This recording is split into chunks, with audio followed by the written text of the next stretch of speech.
Assalamualaikum warahmatullahi wabarakatuh. Hello, good morning my students. How are you today? Okay, today's lesson is Quran Hadis. Pelajaran hari ini yaitu pelajaran Quran Hadis.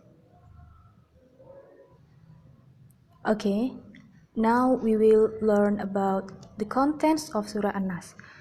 Sekarang kita akan belajar tentang isi kandungan dari surat An-Nas. Number 1. Multiply to read zikir as a bastion of defeating devil, because no one defeats devil except Allah. Yang nomor 1, perbanyak membaca zikir sebagai benteng pertahanan untuk mengalahkan iblis, karena tidak ada yang bisa mengalahkan iblis kecuali Allah. Number 2, the best sentence of zikir is La ilaha illallah. Allah is the only God who must be worshipped and please for us to ask help. Yang nomor 2, kalimat zikir yang terbaik adalah kalimat La ilaha illallah. Allah adalah satu-satunya Tuhan yang harus disembah dan tempat kita meminta pertolongan. Number 3, the nature of devils are like to hide and scatter. When read out the name of Allah, which is not only orally but also in the heart. Yang nomor 3, ketika kita membaca nama Allah dengan sepenuh hati atau dengan khusyuk, maka setan akan menjauh dari kita.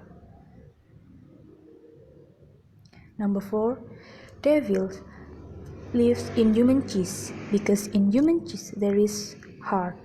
The nature of heart is always flicking, and the one who can set the heart in order to stay in goodness is only Allah. So, multiply to read zikir to Allah.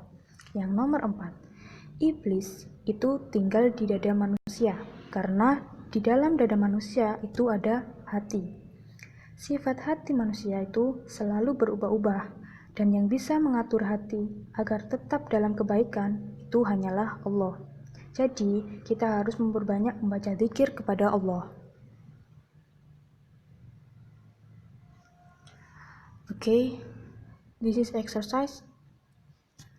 Please write down on your Quran Hadis notebook.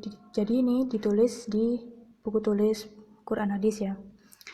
Number 1, why must we ask protection to Allah from temptation of devil? Yang nomor 1, mengapa kita harus meminta perlindungan kepada Allah dari godaan setan? Because no one defeats devil except Allah. Jawabannya yaitu karena tidak ada yang bisa mengalahkan setan kecuali Allah. Number 2, why is devil always trying to plant the human on badness? Yang nomor 2, mengapa setan selalu mencoba untuk mengajak manusia ke dalam hal yang buruk? The devil wants to find followers to go to hell. Setan ingin menemukan pengikutnya agar bisa masuk ke dalam neraka. Number 3, why must we ask help to Allah from temptation of devil? Yang nomor 3, mengapa kita harus meminta pertolongan kepada Allah dari godaan setan? Jawabannya, because no one defeats devil except Allah. Jawabannya sama kayak yang nomor 1 tadi, karena tidak ada yang bisa mengalahkan setan kecuali Allah. Jadi kita harus meminta pertolongannya kepada Allah. What lesson can you take from learning the contents of Surah An-Nas? Pelajaran apa yang bisa diambil dari belajar kandungan surat An-Nas? Multiply to read zikir. Jawabannya yaitu perbanyak membaca zikir. Pray diligently. Belajar yang rajin. Pray diligently. Sholat dengan rajin. Number 2, what do you do if you feel lazy to do worship? Yang nomor 2, apa yang kamu lakukan jika kamu malas untuk beribadah? fortify ourselves from feeling lazy by reading zikir. Jika kita malas untuk beribadah, kita harus menanamkan